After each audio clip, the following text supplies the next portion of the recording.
Ladies and gentlemen, good day and welcome to KC Energy and Infra Limited H2 and FY26 earnings conference call. As a reminder, all participant lines will be in a listen-only mode, and there will be an opportunity for you to ask questions after the presentation concludes. Should you need assistance during the conference call, please signal an operator by pressing star then zero on a touch-tone phone. Please note that this conference is being recorded. I will now hand the conference over to Ms. Chandni from Equibridge Advisors Private Limited. Thank you, and over to you, ma'am. Thank you, Muskan. A very good morning to everyone. Welcome to the H2 and FY26 earnings call of KC Energy and Infra Limited. From management team, we have with us Mr. Lokendra Jain, Managing Director, and Mr. Divyanshu Jain, Non-Executive Director. The call will begin with opening remarks from the management, after which we will open the floor for Q&A. With that, I would like to hand over the call to Mr. Lokendra Jain. Over to you, sir, for your opening remarks. Good morning everyone. आज केसी energy and infra limited के S2 और FY26 earnings course में join करने के लिए मैं आप सबका धन्यवाद करता हूँ। मैनेजमेंट टीम की तरफ से मैं हमारे सभी इन्वेस्टर, एनालिस्ट और स्टेक होल्डर्स का वेलकम करता हूँ। हमारी जर्नी में आपके कंटिन्यूड ट्रस्ट और सपोर्ट के लिए हम सिंसियरली थैंकफुल हैं। FY26 एक ऐसा ईयर रहा जिसने काफी इंडस्ट्रीज को चैलेंज किया, specially infrastructure and EPC sector को। इस चैलेंजिंग एनवायरनमेंट के बावजूद केसी एनर्जी एंड इंफ्रा लिमिटेड ने स्टेबल फाइनेंशियल और ऑपरेशनल परफॉर्मेंस डिलीवर किया। साथ ही हमने एग्जीक्यूशन, प्रॉफिटेबिलिटी और लॉन्ग टर्म वैल्यू क्रिएशन पर डिसिप्लिन फोकस मेंटेन रखा। पूरे FY26 के लिए कंपनी ने टोटल रेवेन्यू 16,559 लाख रिपोर्ट किया, EBITDA 3,305 लाख रहा और प्रॉफिट आफ्टर टैक्स 1,878 लाख रहा। S2 FY26 में हमने रेवेन्यू 8,157 लाख अचीव किया, EBITDA 1,695 लाख और प्रॉफिट आफ्टर टैक्स 960 लाख रहा। ईयर के दौरान इंडस्ट्री में टेम्परेरी सप्लाई साइड इश्यूज और इनपुट कॉस्ट में अप्स एंड डाउन देखने को मिले, लेकिन हमें पूरा बिलीफ है कि हमारे बिजनेस और ओवरऑल पावर इंफ्रास्ट्रक्चर सेक्टर की फंडामेंटल्स स्ट्रांग हैं और हमारा फोकस एग्जीक्यूशन कैपेबिलिटीज को और स्ट्रांग बनाना, ऑपरेशनल इफिशियंसी इंप्रूव करना और फ्यूचर ग्रोथ के लिए सस्टेनेबल प्लेटफॉर्म बिल्ड करना है। डिलेड ईयर सप्लाई अब करंट फाइनेंशियल ईयर में एग्जीक्यूट होने की एक्सपेक्टेशन है, जिससे हमें आगे एग्जीक्यूशन मोमेंटम में अच्छा इंप्रूवमेंट देखने को उम्मीद है। साथ ही इंडिया के पावर ट्रांसमिशन और डिस्ट्रीब्यूशन इंफ्रास्ट्रक्चर में increasing investment, rising energy demand and government के कंटिन्यूड फोकस की वजह से सेक्टर में लॉन्ग टर्म अपॉर्चुनिटीज काफी स्ट्रॉन्ग है। केसी एनर्जी एंड इंफ्रा में हम discipline growth, prudent financial management और अपने कस्टमर्स और स्टेक होल्डर्स के साथ स्ट्रॉन्ग रिलेशनशिप मेंटेन करने के लिए कमिटेड हैं। हमें बिलीव है कि हमारा execution track record, industry experience और फोकस्ड अप्रोच में हमें इमर्जिंग अपॉर्चुनिटीज का बेनिफिट लेने पर लॉन्ग टर्म वैल्यू क्रिएट करने में स्ट्रॉन्ग पोजीशन देता है। ट्रांसमिशन और डिस्ट्रीब्यूशन इंफ्रास्ट्रक्चर में एस्टेब्लिश्ड ईपीसी प्लेयर के रूप में हम एग्जीक्यूशन क्वालिटी, ऑपरेशनल एक्सीलेंस और पावर इंफ्रास्ट्रक्चर इकोसिस्टम में अपनी प्रेजेंस एक्सपेंड करने पर कंटिन्यूड फोकस रखेंगे। Q&A सेशन शुरू करने से पहले मैं हमारे एम्प्लॉइज, कस्टमर, पार्टनर्स और स्टेक होल्डर को कंटिन्यूड कॉन्फिडेंस और सपोर्ट करने के लिए थैंक यू बोलना चाहता हूँ। With that I now open the floor for question. Thank you very much. We will now begin the question and answer session. Anyone who wishes to ask question may press star and one on the touchtone telephone. If you wish to remove yourself from question queue, you may press star and two. Participants are requested to use handsets while asking a question. Ladies and gentlemen, we'll wait for a moment while the question queue assembles.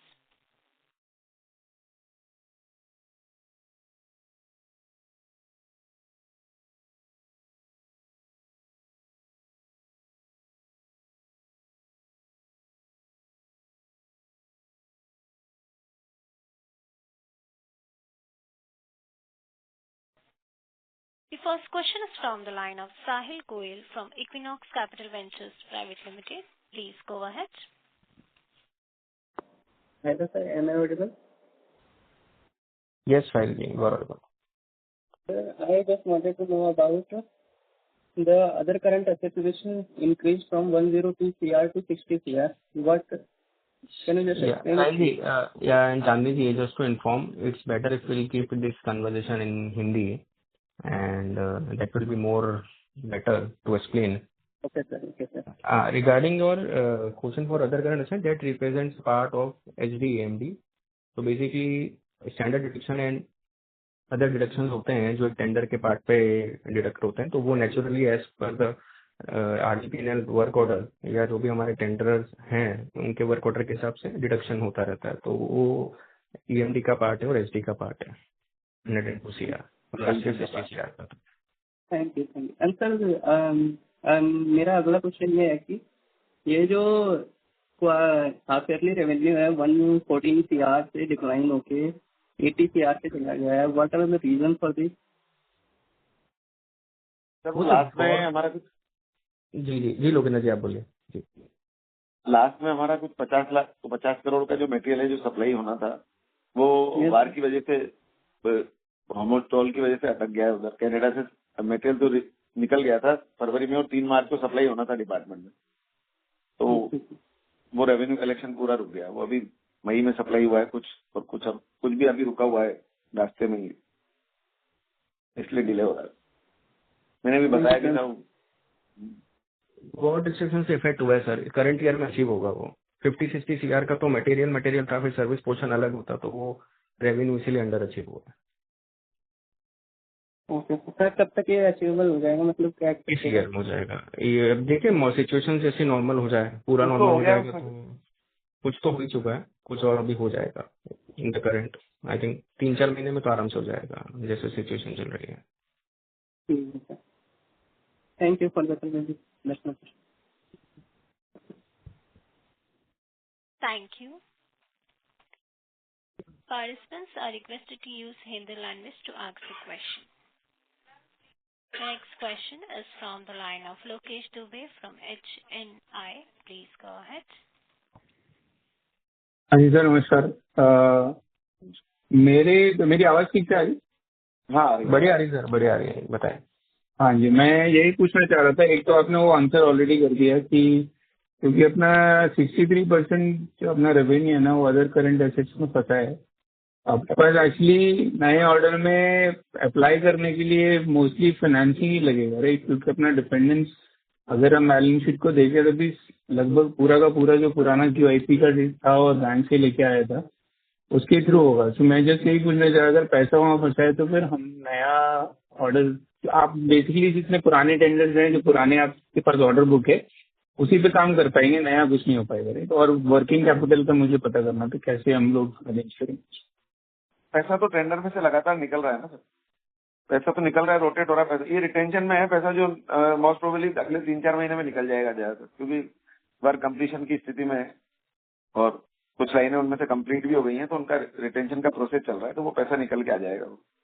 जो अभी वो 102-3 करोड़ दिख रहा है उसमें से maximum पैसा निकल जाएगा अगले 2-3 महीने. और जो हाँ जी, और जो अपना 50 करोड़ आप बोल रहे हैं वो मटेरियल है, वो रेवेन्यू रिडक्शन नहीं है. वो आप बोल रहे हैं सिर्फ 50 करोड़ का मटेरियल ही फंसा हुआ है, तो वो रेवेन्यू तो फर्स्ट ज्यादा होगा उससे. जो आप बोल रहे हैं अफेक्ट हो गया, तो आप अगर कुछ गाइडेंस, मैं पूरा गाइडेंस नहीं मान रहा हूँ आपका, लेकिन अगर कुछ गाइडेंस यहाँ पे मिला पाए कि अपना 50 करोड़ का पुराना जो रह गया है, तो गाइडेंस अपना काफी ऊपर था और उसको अपन ने 50-60 करोड़ ऊपर से डाल भी थे, उसके बाद भी काफी मिस हुआ है. तो मैं वही पूछना चाह रहा था कि ये साल के लिए हम 70-80 के आसपास मिस हुआ है, तो वो 70-80 का टारगेट पूरा हो जाएगा अगले 2-3 महीने. और करंट ईयर का गाइडेंस सर ऐसा है कि देने में दे दें, बट द प्रॉब्लम है कि जो अभी रिस्पॉन्स आता है ना फ्रॉम द इन्वेस्टर्स, वो ऐसा आते हैं कि the results of the company is poor. I don't know कैसे हो रहा है, बिकॉज अगर ऐसा ही करना है तो I just put a scenario in front of you कि अगर मैं आपके सामने 2 सिचुएशन रखता हूँ. मान लीजिए एक गाइडेंस हमने एक कंपनी ने लास्ट ईयर पुट किया अराउंड 250 CR और वो अचीव भी हो जाता by hook and crook, but on the same side contrary the PAT margin goes reduce to 5-7%. और साइमल्टेनियसली एक ऑप्शन ये रखता हूँ कि एक डिसेंट टर्नओवर ग्रोथ हो रहा है विदाउट एनी एडिशनल लिवरेज और जो भी नॉर्मल ऑपरेशन चल रहे हैं, and in spite of uncertainties in the market the company is still maintaining a good PAT of 11 to 12% और 10% जो भी रेंज है। तो आप कौन सा ऑप्शन चूज करेंगे फॉर दैट पर्पस, ये मैं आपसे जानना चाहूंगा। नहीं, वो आप मैंने, और इनफैक्ट मैं आपको बताना चाह रहा था कि मार्जिन सही हुआ है, वो तो आपने सही हैंडल किया है। अभी गाइडेंस पर देने से होता क्या क्या होगा ना, देखिए और सिचुएशन ऐसी है जो वी नेवर नो, वो आज सही होती है कल वापस खराब हो जाती है, वो डेली इतना मूवमेंट हो रहा है, इतना उसमें है सब, तो वी सर आप कांट देखिए ना, गिव हमारे तीनों शिप यूएई में फंसे हुए थे जिनमें हमारा मटेरियल था, एक निकल गया, 2 रह गई हैं। हाँ, नहीं ठीक है। देखिए आप, मैं जज नहीं कर रहा हूँ, मैं सिर्फ क्वेश्चन पूछ रहा हूँ, क्योंकि क्या है अपना गाइडेंस थोड़ा अंडर गाइडेंस होता है, और फिर उसमें वॉर सिचुएशन है, मैं मान रहा हूँ उसके हिसाब से भी क्या अंडर अचीवमेंट थोड़ा ज्यादा हो गया, इसकी वजह से वो क्वेश्चन बार बार रेज हो रहा है। बट ठीक है, एक्चुअल में आप और देखिए मुझे ना, हमारा लास्ट क्वार्टर में ही सबसे ज्यादा टर्नओवर था, और इस बार वो लास्ट क्वार्टर का वो पूरा 1-1.5 महीना पूरा वॉर की वजह से सारा चला गया वो। नहीं समझ रहा हूँ, मार्जिन तो इंटैक्ट बहुत ही अच्छा होगा सर, एंड हम हमेशा मार्जिन मेंटेन करने के लिए ज्यादा प्रायोरिटी रखते हैं डिपेंडिंग ऑन द सिचुएशन। ठीक है सर, मेरा लास्ट क्वेश्चन है और मैं उसको क्लब कर देता हूँ। एक्चुअली वो जो वर्किंग कैपिटल आपने उसको बता ही दिया, अपना प्लांट का सर, क्योंकि मार्जिन इंप्रूवमेंट वहां से भी अपन को काफी आएंगे। जो प्लांट 2 है ना, वो करीब 3 बार से आगे आगे बढ़ गया, तो वो किस वजह से बढ़ रहा है? क्योंकि अगर अपने यहाँ लग रहा है कि प्रोफेशनल्स नहीं है, तो अपन ईपीसी के बंदे छोड़ के प्रोफेशनल्स हायर कर सकते हैं जो अपना काम आगे बढ़ा सकते हैं, या फिर आपको लग रहा है कि फंडिंग की तरफ से इशू आ रहा है जिसकी वजह से अपना काम आगे नहीं बढ़ पा रहा है? नहीं, फंडिंग का तो कोई इशू अभी है नहीं सर। क्योंकि 3 बार हो गया ना अपना, पहले 27 आया, दोनों आपने जो प्लांट 1 और 2 का जो डेट आगे बढ़ गया, जो बोल रहा हूँ 1 और 2 का था, पहले 1 का अपना 26 FY में करना था, फिर उसके बाद अपन ने मार्च का एक पीपीटी में डेट दिया था, फिर अभी वो सितंबर की आया ना बार बार मार्केट में, तो जी उससे भी थोड़ा सा फर्क पड़ रहा है, लेकिन इस बार सितंबर तक 100% चालू कर देंगे उसको, फंड का इशू नहीं है उसमें जी। और उसका डिमांड भी है ना प्रोडक्ट का, मतलब मोस्टली अपने ही कंज्यूमर बाहर जाए। डिमांड तो बहुत ज्यादा है सर, हम खुद खरीद रहे हैं बहुत सारा मटेरियल बाजार से, जी इम्पोर्ट आउट कर रहे हैं। ठीक है सर, मैं क्यू में आ जाऊंगा sir, thank you so much. Thank you. जो पार्टिसिपेंट्स क्वेश्चंस पूछना चाहते हैं, please press star and 1 on the touchtone telephone.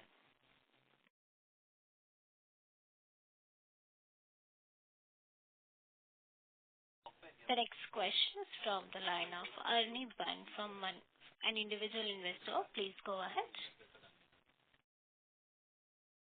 या हाय, सो मेरा क्वेश्चन है कि आप बोल रहे हैं 3 मार्च को जो 50 करोड़ का ऑर्डर आने वाला था, 50 करोड़ का डिलीवरी होने वाला था, तो उसके वजह से कुछ इम्पैक्ट हुआ है।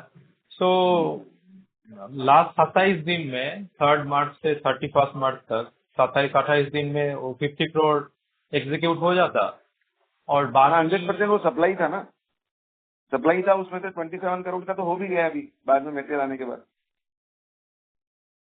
अच्छा, मई में। हाँ, मैं समझने का कोशिश कर रहा हूँ।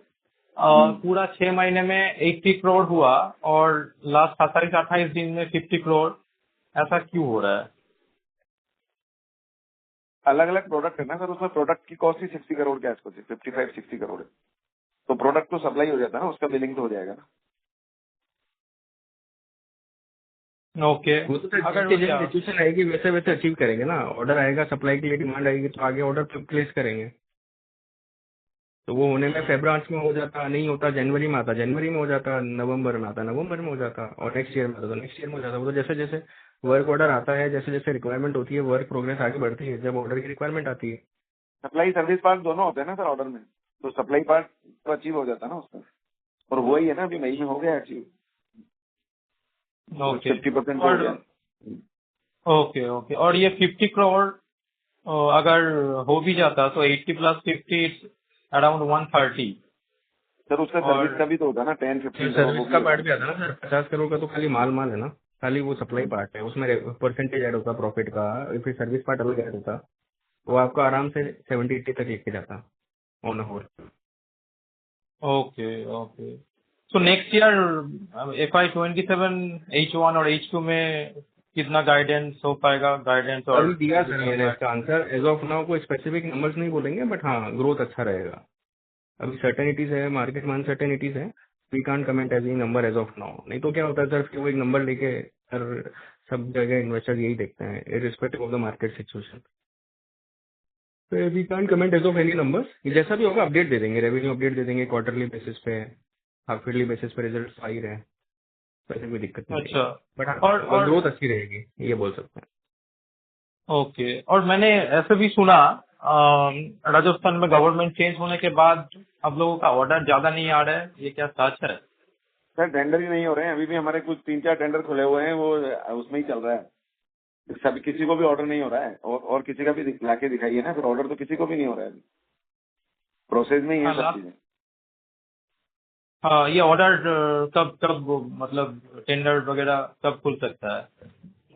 2-3 बार टेंडर कैंसिल करके रीटेंडर किए हैं उन लोगों ने, प्राइस हाई बता कर रहे हैं वापस दोबारा।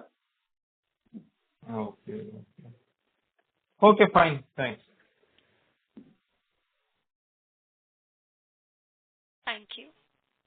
पार्टिसिपेंट्स जो क्वेश्चन पूछना चाहते हैं please star and 1 on the touchtone telephone. The next question is from the line of Vinit Anchelia from Inspiro Stone Ventures Private Limited. Please go ahead. Hi. I want to understand what is the order book as of now. अभी का आपका order book क्या है? विनीत जी 481 CR का unexecuted order book है as on March 31st। Okay. And pipeline में कुछ? Pipeline में टेंडर हुए हैं, बट LOI आना बाकी है अभी उनका। तो मोटा मोटी कितना कन्वर्ट हो सकता है? लोकल एक बार बताएंगे कितने ऑर्डर्स हमारे अभी ओपन हुए हैं। 300 करोड़ समथिंग के टेंडर कोट किए हुए हैं हमने, तो मेरे को लगता है 150, 140, 150 का टारगेट है हमारा। ओके। सेकेंड इज अपने पे जो एलिगेशंस लगे थे RV PNL पे, उसके बाद में अपने को कोई ऑर्डर्स मिले उनसे? हाँ मिल रहे हैं ना, मैंने छोटे बड़े टेंडर्स उन्होंने कैंसिल कर दिए, सभी के किए हैं, हमारा नहीं। वो तो यूनिवर्सल का भी किया है और राजेश पावर का भी किया है, सभी के टेंडर कैंसिल हुए हैं, दोबारा भी हो गए टेंडर, वो अभी पाइपलाइन में है। और उसके बाद और कोई हमारे ऊपर कुछ भी नहीं है, और वो जिन्होंने एलिगेशन लगाए थे ये न्यूज वगैरह, वो हमारे आगे पीछे घूम रहे हैं वापस उसके लिए कि भाई आप इसको वापस ले लीजिए, डिफेमेशन के केस हम वापस आपको वो लगा देंगे, कर देंगे, चल रहा है। डिपार्टमेंट की तरफ से किसी तरह का कोई एक्शन नहीं लिया गया कभी भी। समझ गए। अगर कुछ भी उनमें सच्चाई होती तो डिपार्टमेंट एक्शन लेता ना सर, फिर तो काम ही बंद हो जाता हमारा। या एब्सोल्युटली। सो ये जो 480 प्लस फ्लोर्स का जो ऑर्डर बुक है उसमें एग्जीक्यूशन टाइमलाइंस कुछ बता सकते हैं? नेक्स्ट 12 to 18 मंथ है। 18 महीने मान के चले सर आप, 18 मंथ्स अराउंड। ओके। अभी सब वॉर पे डिपेंड करेगा सर, ये सिचुएशन अभी जितनी जल्दी नॉर्मल होगी ना that will be good, because एकदम से वॉर स्टॉप भी हो जाएगा तो भी normal scenario. Steel, aluminium, copper सभी बहुत तेज हो रहा है, रॉ मटेरियल प्राइसेस बहुत शूट अप कर गया है। यस। तो अभी देखो आउट ऑफ इंडिया तो कुछ ऐसा चलता है कि अगर कहीं किसी भी रीजन से डिले होता है तो दे कॉम्पनसेट, तो इंडिया में वो यहाँ भी होता है, यहाँ भी होता है, वो टाइम एक्सटेंशन भी देते हैं, और वो जो हमारा प्राइस वेरिएशन वगैरह भी है ऑर्डर्स में, तो वो लेटर ऑन वो सब चीजें होंगी।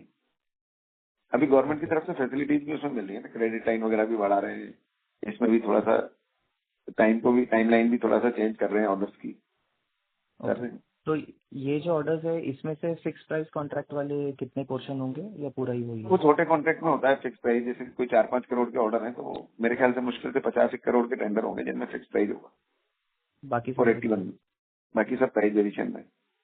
ओके। देन जेवी से अपना लगभग 70 to 85% का काम होता है approximately, is that correct understanding?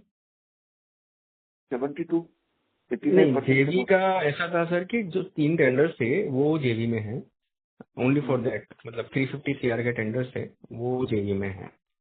Out of 481 350 है जेवी? नहीं, आउट ऑफ 481 तो केसी एनर्जी का ही है सर, जेवी को 50% करके लिया हुआ है इसमें।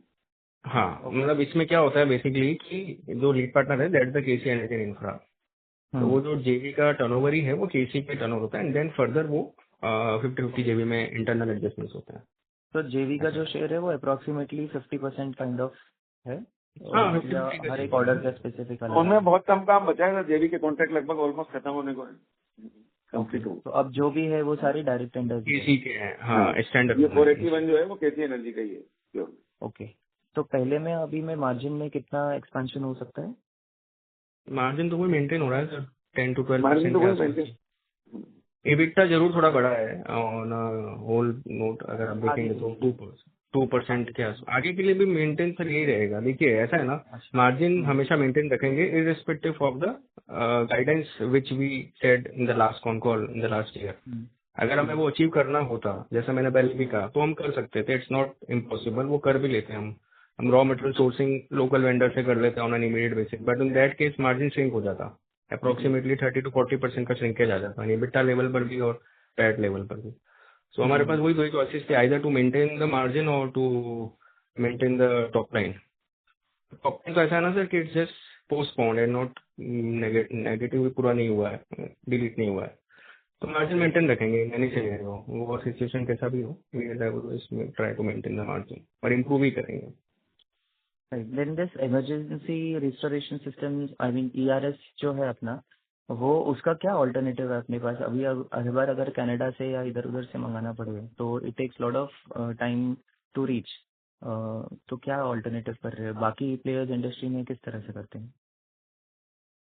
इंडिया में भी बन रहा है, लेकिन वो स्टील में बना रहे हैं तो उसको लगाने में थोड़ा सा दिक्कत आती है, और ये एल्यूमिनियम से आता है पूरा, तो इसको लगाना थोड़ा सा आसान होता है, इसलिए उधर से ले रहे हैं।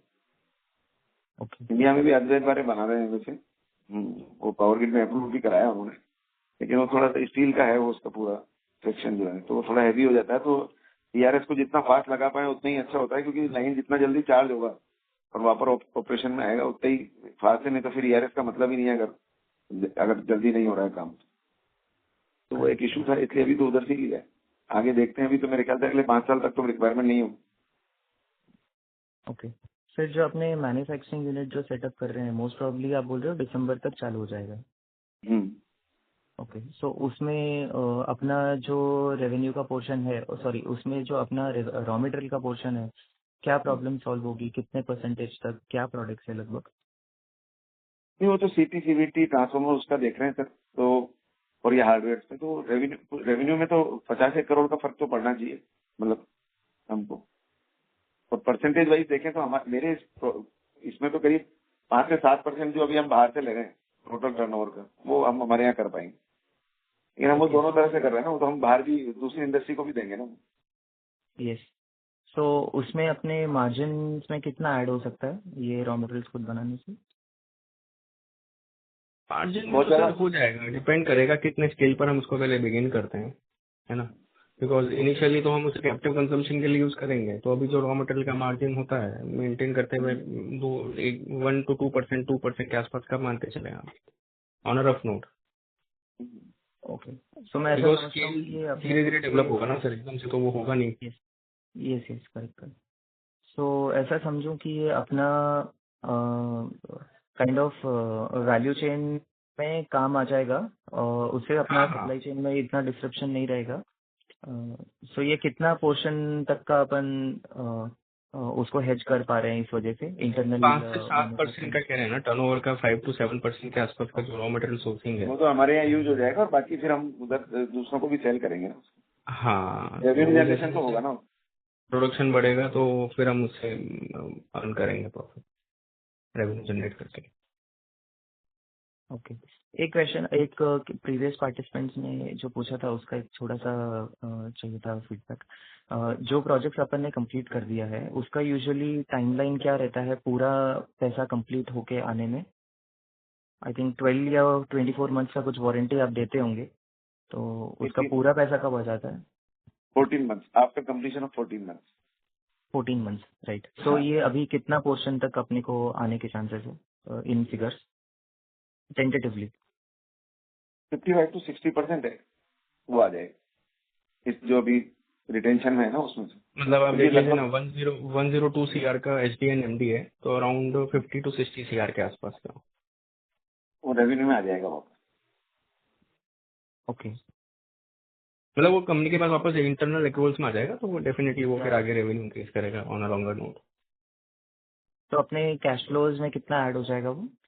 मतलब वो इतना ही हो जाएगा 50 to 60 CR का वर्किंग कैपिटल वापस आ पूरा ही जाएगा कैश फ्लो में यूज होगा ना, इसलिए तो मैं कह रहा हूँ रेवेन्यू जनरेशन में काम आ जाएगा ना आगे, वो वापस दोबारा से रेवेन्यू जनरेट करेगा। या वो मैं समझ गया। मैं पूछ रहा हूँ टोटल में कितना आ जाएगा, क्योंकि अभी ये जो पैसे आएंगे वो आएंगे, उसके अलावा कुछ और प्रोजेक्ट्स जो कंप्लीशन में है उसके भी आपको पेमेंट्स आ रहे हैं। लेकिन जो प्रोजेक्ट अभी नए हैं जो चालू हुए हैं उनका पैसा भी कटने लग जाएगा ना, तो वो सिमिलरली वो पैसा फिर रिटेंशन में जाने लग जाएगा। जिनमें आप काम ये शुरू देखिए होगा। कि रिटेंशन रिलीज होता है, वो वापस साइकिल है सर, ऐसे ही चलता है, वापस रोटेशन में चला जाता है वो साइकिल है, ऐसे ही चलेगा वो नेवरदलेस। हाँ, नेवरदलेस मुझे कहीं और से फंडिंग लेना पड़े ऑन एन इंटरेस्ट बेसिस, कहीं बैंक से लोन फैसिलिटीज बढ़ानी पड़े, उसके एवज में ये मेरा जब रिटेंशन वापस रिलीज हो रहा है that again gets deployed in the another tender, तो वापस वो हो जाता है। एक लास्ट फाइनल क्वेश्चन, जो भी अपन बीजीज वगैरह में या मोबिलाइजेशन का एडवांस वगैरह, मतलब जो भी फंड अपना ब्लॉक होता है उसमें, और specially with respect to the BG वाला पोर्शन, अपन कितना बीजीज में देते हैं, कितना परसेंटेज, लाइक 2-3%, 5%, कितना परसेंट तक अपन देते हैं बीजीज में ऑफ द ऑर्डर? बीजीज में तो 10% देना होता है ना टोटल। तो आप थोड़ा सा हार्ड नेगोशिएट कर पाओगे उनसे, because all these clients are old for you, repeat orders भी मिल रहे हैं, सो कोई चांस है अब नेगोशिएट करके वो 10% से 5% लाने में? क्योंकि इंडस्ट्री में कुछ लोग कर रहे हैं ऐसे और वो पॉसिबल भी हो रहा है। वो एक्चुअल में क्या होता है, वो एमएनसी में तो हो जाता है सर, लेकिन गवर्नमेंट में तो जो टेंडर की कंडीशंस होती हैं उसी पे काम करना पड़ता है ना। उसमें अगर 10% का पीबीजी देना, परफॉर्मेंस गारंटी देना है तो 10% ही देना है। वो तो अगर वो ओवरऑल जैसे कोविड के टाइम पे चेंज हो गया था कि सबका 3% कर दिया था 10 से रिड्यूस करके, तो अगर अभी इस सिचुएशन में करते हैं तो चेंज होगा तो सभी के लिए होगा वो चेंज, केवल केसी एनर्जी के लिए अलग से चेंज नहीं होगा। राइट। सो अभी आप खाली गवर्नमेंट के साथ ही काम करना चाहते हो, कोई प्राइवेट? नहीं, दोनों के साथ करते हैं ना, दोनों के साथ करते हैं। अच्छा। प्राइवेट में तो अभी बीजी मांग भी नहीं रहे हम जैसे वंडर सीमेंट वगैरह के साथ काम कर रहे हैं, तो बीजी का ऐसा इशू भी नहीं है। Out of 481 CR around 408 CR तो आरओबीएनएल के हैं, बाकी प्राइवेट प्लेयर्स के टेंडर है 73 CR के अनएक्सक्यूटेड पोर्शन। उनमें ऐसा बीजी का इशू नहीं होता है। ओके, सो ये प्राइवेट प्लेयर्स में वापस टेंडर जीतने के बाद में रीनेगोशिएशंस भी होते हैं या जो मिल गया मिल गया? नहीं, रिवर्स ऑप्शन भी हो जाते हैं, वो तो उनकी कंडीशन पे डिपेंड करता है, रिवर्स ऑप्शन भी करते हैं। Okay, got it sir, got it. Thank you for your time, wish you all the best. Thank you. The next question is from the line of Sunil Singhania from Singhania Investments. Please go ahead. Yeah, hello everyone. Sir दो question थे मेरे उनसे। एक तो recent quarter में margin improve हुए हैं, competitive EPC market को देखते हुए करंट एबिटा मार्जिन कितने सस्टेनेबल है सर? सस्टेनेबल रखते हैं हम, स्पेसिफिकली अगर हमारी बात कर रहे हैं irrespective of the market situation. हमने हमेशा फोकस यही करा है कि कंपनी के इंटरनल जो कंट्रोल्स हैं, इंटरनल जो कहते हैं कि आप ये कंट्रोल्स वो मतलब मेंटेन करने हैं बाय ओवर लिवरेजिंग नहीं करते। And in respect of that if we are not over leveraging तो डेफिनेटली वो मार्जिन पे इम्प्रूवमेंट लेके आता है। ऑन द कॉन्ट्ररी अगर हम ये समझ लीजिए कि just to maintain a decent top line और जो बाकी सब हमने गाइडेंस दिया है, तो मार्केट से अनसर्टेनिटी जैसी हुई तो उससे मार्जिन इम्पैक्ट आ जाता। तो मार्जिन मेंटेन करना और ना करना सारा कुछ हमारे एंड पे डिपेंड करता है। So will always try to maintain the margin. अब हाँ ठीक है, कोई और कॉम्पिटिटर अगर किसी एक पर्टिकुलर रेवेन्यू गाइडेंस को अचीव करने के लिए अपने फाइनेंशियल्स में या अपने बुक्स में एक हॉल्ट ले सकता हो नेट प्रॉफिट या मार्जिन का, तो वो एक अलग बात है। तो it all depends on the individual management and their decisions कि मार्जिन कितना मेंटेन करना चाह रहे हैं, उसके लिए क्या एग्जीक्यूशन करना है, रिक्वायर्ड है या नहीं है, whether they can continue with the same kind of revenue growth और नॉर्मल मार्जिन मेंटेन हो रहा है, तो we generally adopt that policy. तो मार्जिन मेंटेन करेंगे कभी, मतलब will not try to go below 18 और 17% एबिटा लेवल पर। ओके। एंड सर ये जो operating leverage better project mix या हाई मार्जिन प्रोजेक्ट्स का मेजर ड्राइवर क्या रहेगा improvement? Can you again repeat the question? तो मेरा क्वेश्चन था कि ऑपरेटिंग लेवरेज और बेटर प्रोजेक्ट मिक्स या हाई मार्जिन प्रोजेक्ट्स का इम्प्रूवमेंट क्या रहेगा? नहीं, इम्प्रूवमेंट तो मतलब ऐसा है ना सर कि टेंडर्स वही अप्लाई करते हैं जहाँ पे मार्जिन एक डिसेंट अमाउंट ऑफ मार्जिन होता है. इट्स नॉट दैट कि हर टेंडर ओपन हो रहा है तो कंपनी एग्रेसिवली अप्लाई कर रहा है. इट ऑल डिपेंड्स कि कंपनी का एस्टिमेटेड कॉस्ट स्ट्रक्चर क्या आ रहा है for executing the completion of that tender. And if there is a decent amount of margin तभी हम वो टेंडर अप्लाई करते हैं. तो operating leverage is the secondary part. The first thing is whether we need to apply to a tender और not, we decide that. We are having a decent amount of Sorry, I margin. can't hear your voice. Hello. Hello, am I audible? Yeah. Yeah. So you are talking about the operating leverage. I am saying that operating leverage is a secondary part. The first and foremost thing what a management thinks is whether to apply to a tender or not. It's not that if there are 100 tenders, then we need to aggressively apply to all tenders. तो पहले management ये देखेगा कि particular tender को अगर apply कर रहे हैं तो either on a gross margin basis they are delivering 30 to 35% or not. And then they go ahead with the other alternatives, whether to use their internal working capital or go for the operating leverage or other things, other sort of finances. Because अगर एक gross margin tender में 35% around रहता है, then it can easily generate a 10 to 12% PAT level margin. Okay. And sir, एक expansion को लेके थोड़ा question था. जो EHV ट्रांसमिशन सेगमेंट है काफी एग्रेसिवली ग्रो हो रहा है, तो आगे higher voltage projects, smart grid या रिन्यूएबल लिंक का कुछ इंफ्रा अपॉर्चुनिटीज में एंट्री का प्लान है अपना? हम तो इसी में काम करते हैं ना सर, EHV सेक्टर में ही काम करते हैं हम केवल. तो मेरा क्वेश्चन आप समझे. हेलो हेलो, बोलिए. तो मेरा क्वेश्चन ये था कि ट्रांसमिशन सेगमेंट काफी एग्रेसिवली ग्रो हो रहा है, तो higher voltage project, smart grid या रिन्यूएबल लिंक इंफ्रा अपॉर्चुनिटीज में एंट्री का प्लान है क्या? ऑलरेडी एंटर्ड है ना सर उसमें. तो 765 kV तक के तो ट्रांसमिशन के ऑलरेडी अप्रूवल है सर EHV के.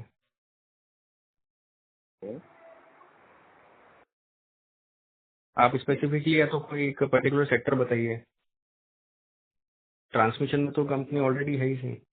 लाइन्स और रिन्यूएबल के लिए सभी के लिए बना रहे हैं ना. ओके ओके, ठीक है sir. That's it from my side right now. Thank you.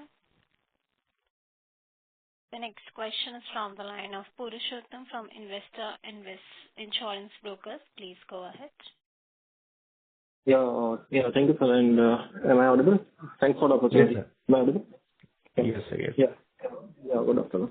Sir मैं ये पूछना चाहता हूँ कि देखिए FY26 में आपका जो ग्रोथ है, रेवेन्यू ग्रोथ, वो मतलब मॉडरेट तक ही रहा है despite strong sector Tailwind. So sir मतलब क्या मैनेजमेंट प्लीज हमें एक्सप्लेन कर पाएंगे कि ऐसे क्या फैक्टर्स रहे जिसने हायर ग्रोथ को जरा रेस्ट्रिक्ट किया, क्यों हुआ अभी है? पहले भी दिया था हमने इसका आंसर, प्रॉपर आंसर, एंड वापस यही कहना चाहेंगे कि एक बेसिकली ARS सप्लाई का प्रोडक्ट का डिलीवरी ड्यू था, that was around 50 to 60 CR, and उसकी वजह से 80 CR तक का रेवेन्यू इम्पैक्ट हुआ है.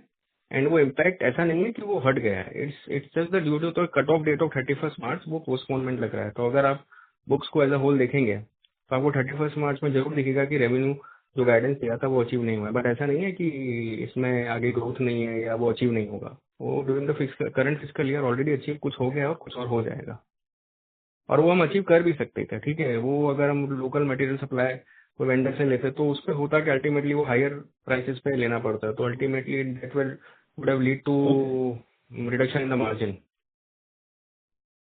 तो इट्स नॉट दैट ग्रोथ नहीं है, ग्रोथ अच्छी है. एंड रेवेन्यू फ्रंट पे भी जो भी डिले हुआ है, वो जो भी मतलब आपको लग रहा है कि 31 मार्च में मीट नहीं हुआ, that will be compensated in the current physical year. हाँ ना, ग्रोथ तो है डेफिनेटली, एंड ग्रोथ तो है सेक्टर में, बट या मतलब पिछले इसमें कम हुआ है ना, मॉडरेट हुआ है. So that's why this question. हाँ, तो मॉडरेट रहेगा ना सर. मुझे as a company, as a management, they have to think longer term for the shareholder value. मैं वही वापस कहना चाहूंगा कि अगर मेरे पास मैं दो चॉइसेस आपके सामने रखता हूँ. Choice number A, a company with a 250 crore revenue guided with a PAT margin of 5 to 7%, and a company with a normal revenue growth as per their internal adjustments of the policies and other financial decision with a PAT growth of maintaining a stable PAT of 10 to 12%, आप कौन सा option select करेंगे? I think you will be choosing a prudent shareholder or a prudent investor would choose a second option only. Correct. Well, that's the same thing. So the answer is there.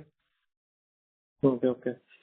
Sir जैसे कि आपने एक mention किया है कि sir कुछ आपके ERS supply shipments हैं अराउंड 50 से 60 करोड़ के आसपास, तो वो भी डिलेड है सर, मतलब due to geopolitical disruption.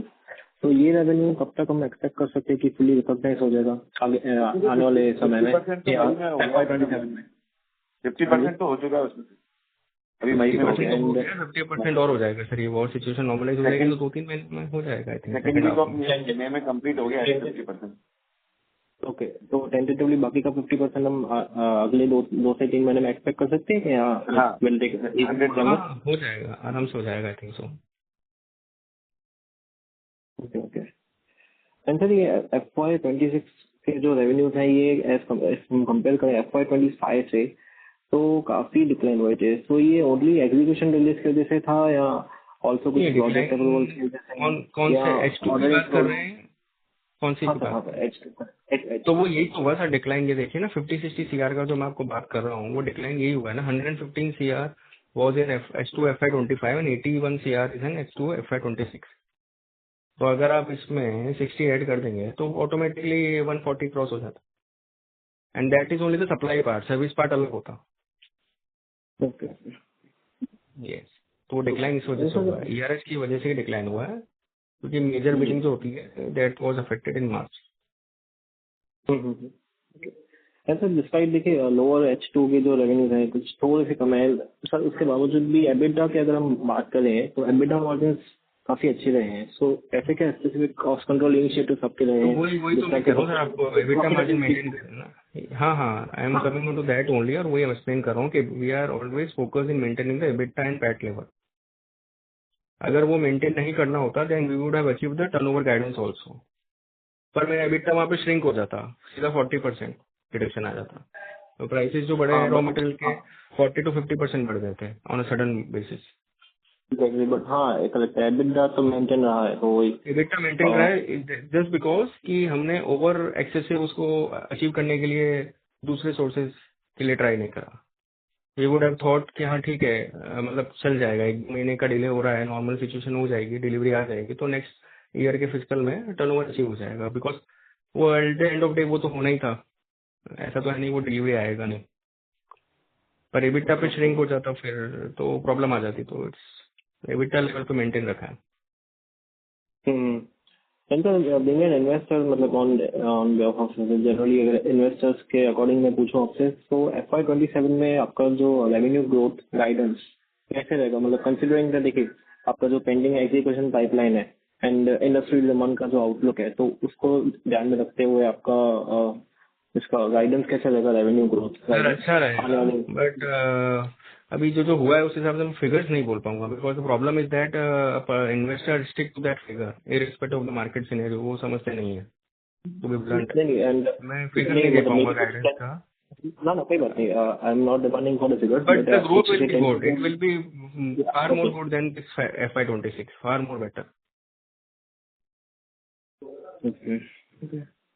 Sir as of the March 26 के हिसाब से अगर देखें तो अप्रोक्सीमेटली सर कुछ आपका 480 करोड़ के अराउंड ऑर्डर बुक रहा है. तो सर ये मैनेजमेंट प्लीज एक्सप्लेन कर पाएंगे कि इसका एग्जीक्यूटेबल टाइमलाइन कितना रहेगा?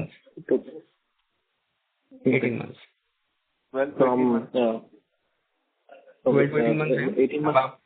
हाँ, अब आप कैलकुलेशन कर लीजिएगा कितना टर्नओवर अचीव हो जाएगा. हाँ 18 months फ्रॉम अप्रैल 26 ऑनवर्ड्स हम काउंट करेंगे. करेक्ट? हाँ अप्रैल 26. वो एज ऑन 31 मार्च का ही अनएग्जीक्यूटेड पोर्शन है. That is achievable in the next 12 to 18 months. Okay.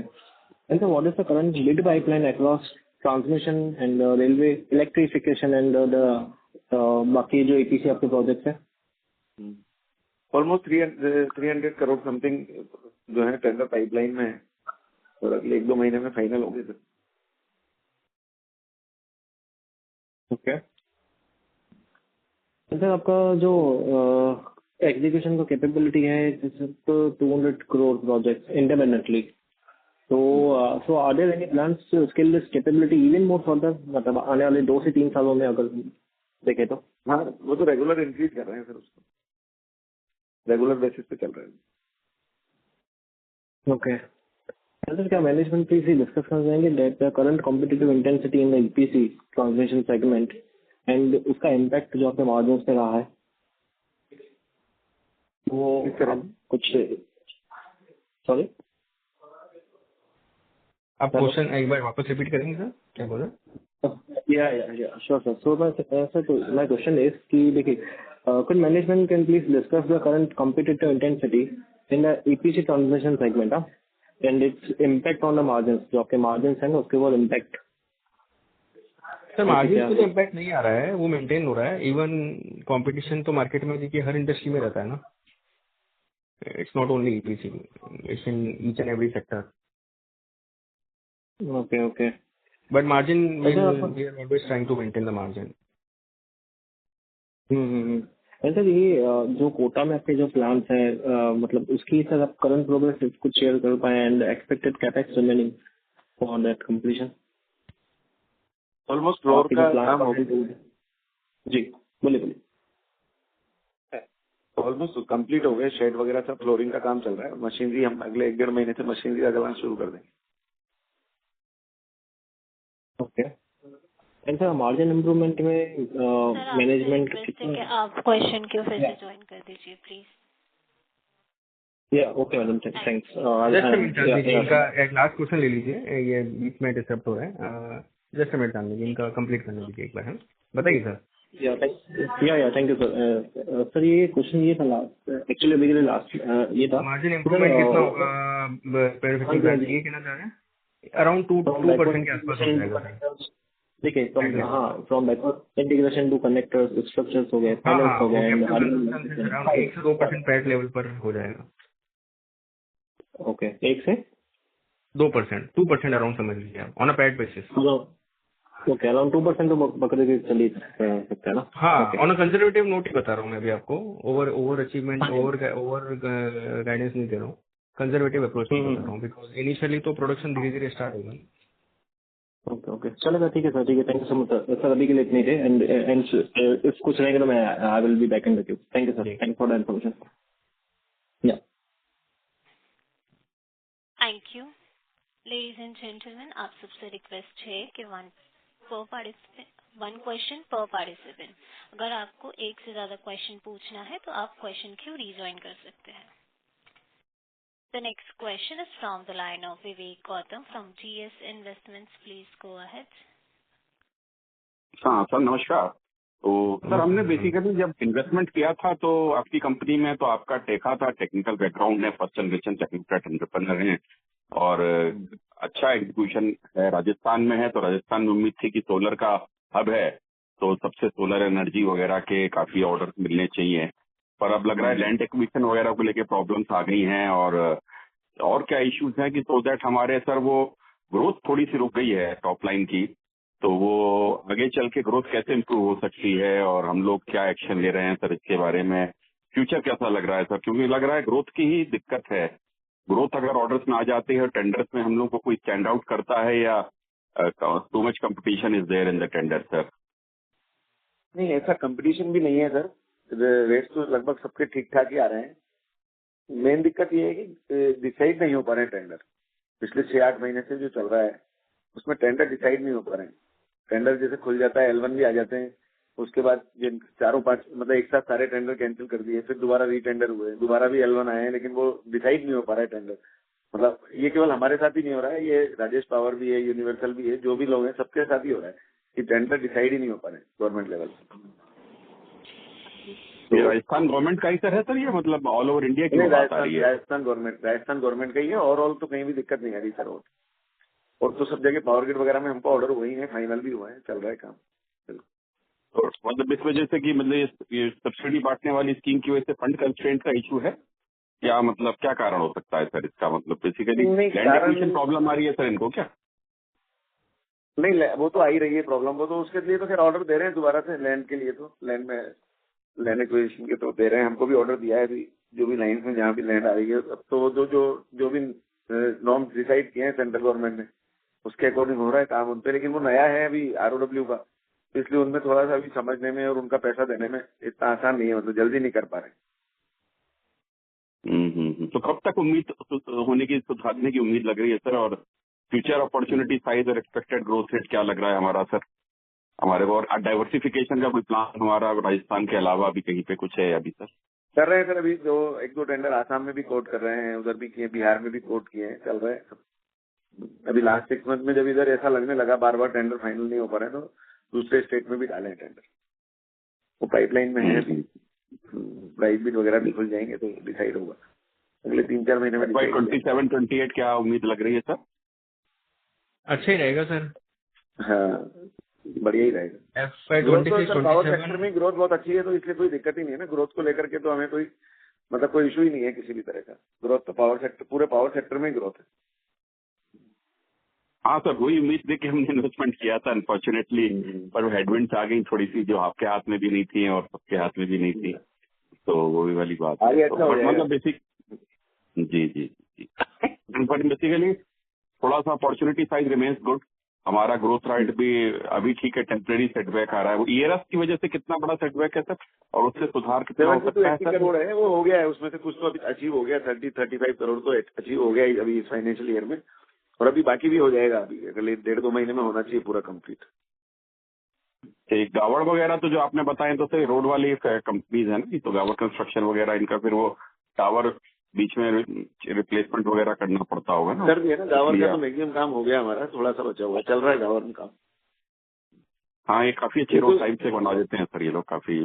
अभी देहरादून हाईवे में इन लोगों ने, अभी हम गए थे 3 घंटे में या 2 घंटे में देहरादून पहुंचा दिया, तो 1/3 काम इन्होंने किया हुआ है काफी अच्छे तरीके से जो है। तो सर ये प्राइवेट सेक्टर में और कुछ भी हमारे को उम्मीद लग रही है सर? हमें फोकस कर रहे हैं, गवर्नमेंट इंडस्ट्री हमारा थोड़ा सा? अभी तो NHI से डायरेक्ट भी हमको एक 765 kV का काम मिला है, चल रहा है काम।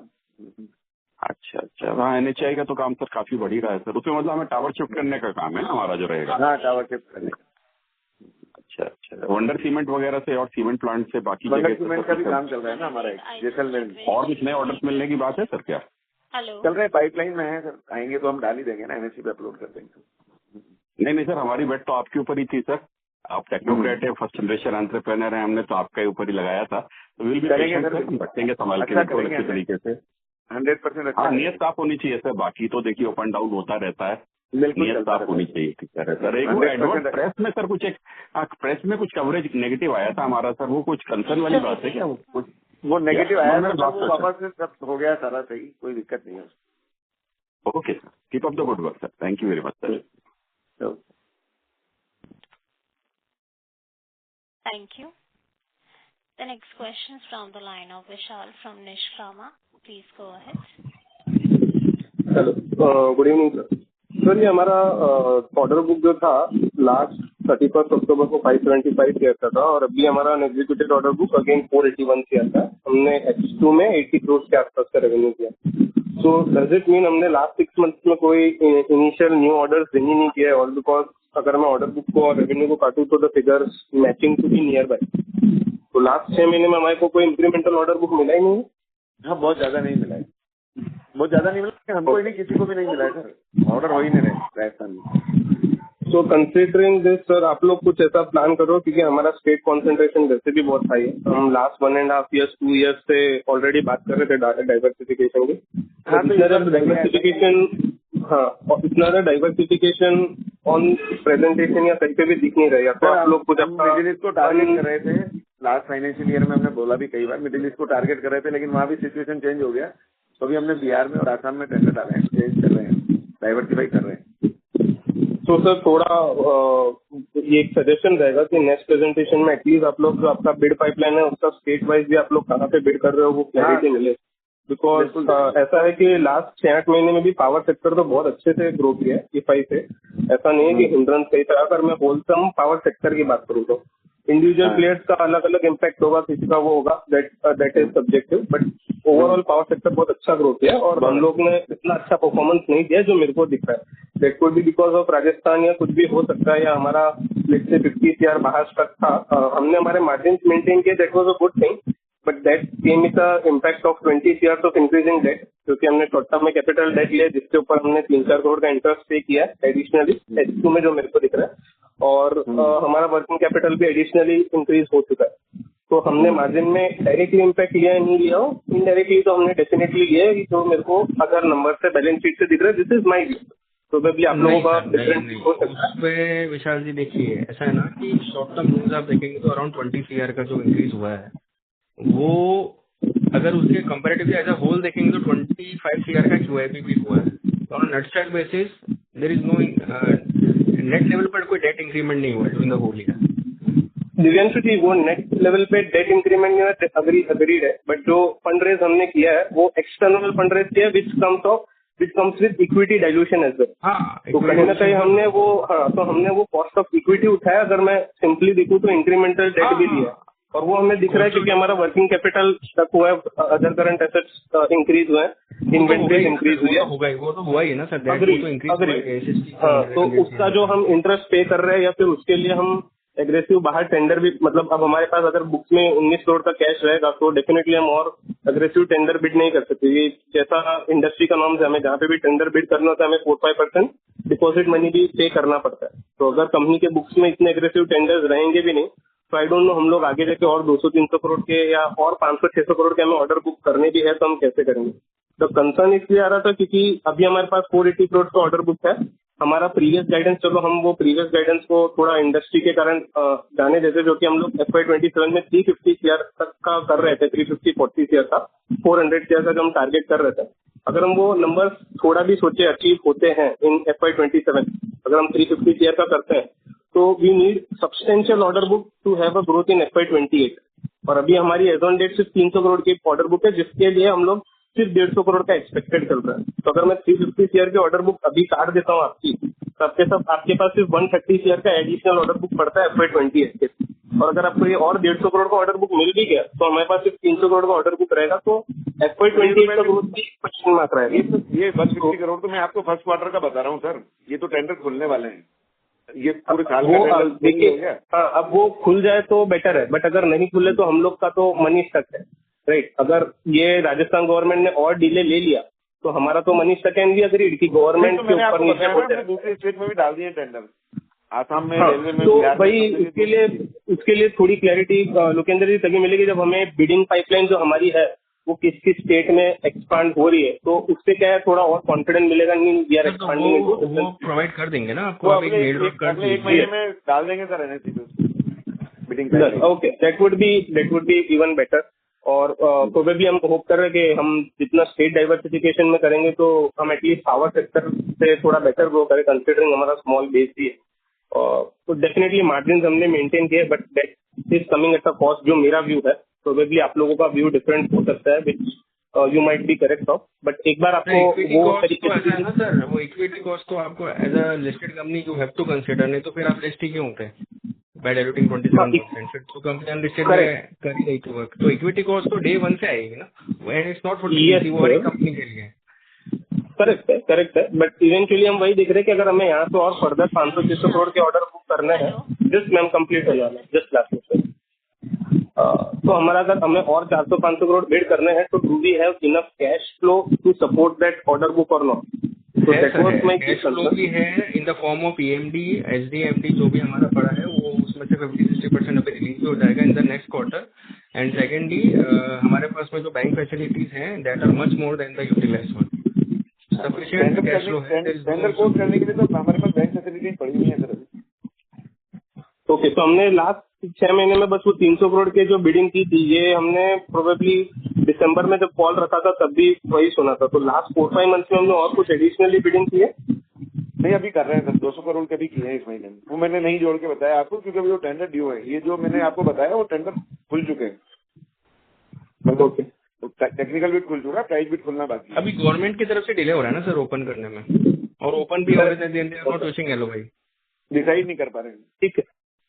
ठीक है, that's it for thank you. Thank you. Participants requested है कि रिपीटिव क्वेश्चंस ना पूछे।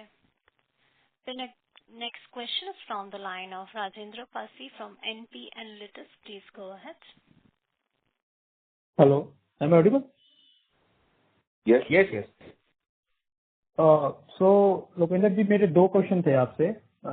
एक तो था जो हमारी अभी 481 CR की जो ऑर्डर बुक है, इसमें से कितनी ऑर्डर बुक ऐसी है जो इम्पोर्ट डिपेंडेंट है कि कितना सामान हमें इम्पोर्ट करना पड़ेगा उसके लिए, क्योंकि अगर ये इश्यू लंबा चलता है तो अभी हमें नहीं पता राइट कि ये कब खत्म होगा, तो ये जितना लंबा जाएगा हमें उतनी ही प्रॉब्लम फेस करनी पड़ेगी। तो आप थोड़ा आइडिया दे सकते हो कि अभी कितनी इस ऑर्डर बुक में से जो है इम्पोर्ट से लिंक तो नहीं है सर। इम्पोर्ट से ऐसा लिंक डायरेक्टली कोई लिंक नहीं है। तो वो तो 50 करोड़ का था, वो भी मटेरियल लगभग उसमें से 30 करोड़ का आ चुका है। 30 करोड़ का भी 50-60 करोड़ का था, 30 करोड़ का भी आ जाएगा। इम्पोर्ट से ज्यादा लिंक नहीं है, लेकिन लिंक है वो सर मार्केट से, तो कॉपर, एल्यूमिनियम से और स्टील से। और अगर वो अनसर्टेनिटी रहती है और वॉर वाली सिचुएशन रहती है तो वो उनकी प्राइस बढ़ रही है रेगुलर, मेटल प्राइस बढ़ रहे हैं रेगुलर, उससे बिजनेस पे करेक्ट। और वो केवल मेरे पे ही, वो तो ऑल ओवर इंडिया सभी पे आ रहा है। हाँ जी, वो मैं आपकी बात समझ रहा हूँ, बट जो मेटल का प्राइस है वो तो हम आई गेस कस्टमर को पास थ्रू कर सकते हैं राइट, क्योंकि आपने बोला कि हमारे 50 करोड़ के टेंडर्स हैं जो फिक्स प्राइस पे हैं, बाकी सारे पास थ्रू के साथ हैं। लेकिन वो सर 100% तो नहीं हो पाता ना, वो प्राइस वेरिएशन भी, उसके फार्मूलाज हैं, वो फिर उसके हिसाब से कौन से महीने में लिया है, कौन से महीने में दिया है, वो सब सारी कैलकुलेशन होती है, उसकी कीमा लगता है, उससे कैलकुलेशन होकर के फिर निकलता है। तो पूरा प्राइस वेरिएशन में पूरा पैसा जितना मेरा लगा है उतना नहीं मिल पाता, लेकिन हाँ वो रिस्क हमारी कवर हो जाती है उसमें बस। अच्छा, तो मतलब कुछ इम्पैक्ट हम पे आएगा प्राइस वेरिएशन की वजह से और कुछ जो है कस्टमर पे आएगा, कुछ इस तरीके से चलेगा। मतलब आप ये मान के चलिए कि 80% कस्टमर पे आएगा तो 20% हमारे ऊपर भी आएगा उस प्राइस वेरिएशन का इम्पैक्ट। ठीक है। तो वो जो बता रहे हैं ना अंशुल, मतलब ये दिव्यांशु शुरू से, कि अगर हम चाहते तो कर लेते, उसमें कंडक्टर का बुकिंग कर सकते थे। हमारे पास ऑर्डर है 70-80 करोड़ का कंडक्टर सप्लाई करना है, लेकिन वो बुकिंग करते तो हमारा जो प्राइस है वो, मतलब जो मार्जिन है वो 11-12 की जगह 5 to 7 रह जाता। हाँ जी, वो मैं समझ गया कि बाहर से हमें वो चीपर पड़ रहा था और अभी यहाँ पे महंगा था, तो वो मैं समझ गया। और सेकंड क्वेश्चन मेरा ये था कि जो हमारी अभी बैंक फैसिलिटीज है। हेलो सर, आप हेलो ज्वाइन क्यों कर सर, आप क्वेश्चन बस हम एक ही क्वेश्चन है बैंक फैसिलिटीज से related regarding fund base and फिर अब सेकंड क्वेश्चन मेरा ये है, जो बैंक फैसिलिटीज है हमारी अभी उनकी टोटल लिमिट क्या है फंड बेस और नॉन फंड बेस की, और हमने यूज कितनी कर रखी है दोनों में? नॉन फंड बेस तो हमारी है 50 करोड़, फंड बेस तो 50 करोड़ है, तो यूज हमने क्यों है लगभग ऑलमोस्ट 45 करोड़ के आसपास। ठीक है। एंड और नॉन फंड बेस भी अराउंड 100 CR का फैसिलिटी है, जिसमें 75 का एक है, 25 का एक है। एंड उसमें भी अगर आप बाइफर्केशन देखेंगे तो 100 CR में से मतलब 50-50 के आसपास है। ठीक है, 50 CR आपकी क्या कहते हैं non fund based and 50 CR he fund. वो 50 होके भी अभी हमने एक्सटेंशन का दिया है, वो आई थिंक 50 होके भी 65 हुआ है। मतलब एक बार मुझे बात करनी पड़ेगी इंटरनली फाइनेंस डिपार्टमेंट में। अराउंड 65 पे वो एक लेटर दिया था हमने करंट फिस्कल ईयर में। 65 + 25 है ना? हाँ, 75 + 65 + 25 + 10 इस तरीके से। हाँ, तो 65 जो हमारी फंड बेस्ड है राइट, या नॉन फंड बेस्ड है? नहीं, 65 नहीं है फंड बेस्ड हमारी। फंड बेस्ड तो है हमारी 50 और 10 है हमारा टर्म लोन और 40 है हमारी नॉन फंड बेस्ड। तो 40 में से तो करीब 30 यूज हुआ है अभी बैंक गारंटीज में और एलसी में, और जो 50 है उसमें से करीब 45 यूज हुआ है। टर्म लोन तो यूज हुआ ही है पूरा। ठीक है सर। तो जब हमारे पास 60 CR के रिसीवेबल्स आ जाएंगे अगले 2 या 3 महीने में, और जितना मैं देख पा रहा हूँ, सपोज हम जितनी भी ग्रोथ टारगेट करते हैं इस ईयर में, हम इस 60 CR के साथ मैक्सिमम कितना रिवेन्यू अचीव कर सकते हैं? मैं बेसिकली ये जानना चाह रहा हूँ कि हमारी वर्किंग कैपिटल पे कितना कंस्ट्रेंट आ सकता है, क्योंकि हमारी लिमिट भी ऑलमोस्ट अभी ओवर नहीं आएगा। देखिए मैं बताता हूँ आपको, नंबर पे मत जाइए, नंबर हम नहीं दे सकते हैं, बिकॉज वो फिर क्या होता है एक नंबर को लेके सब नहीं। हाँ जी, मैं ग्रोथ का नंबर नहीं मांग रहा हूँ मैं, बट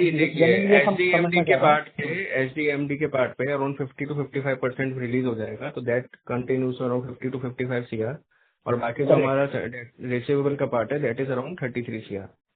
तो 70-80 CR का ये यूटिलाइजेशन होगा। अपार्ट फ्रॉम दैट जो रूटीन बिलिंग्स हो रही है उनसे भी वापस रेवेन्यू रीजनरेशन वापस जो रियलाइज होगा अमाउंट, तो turnover will be much more better than this.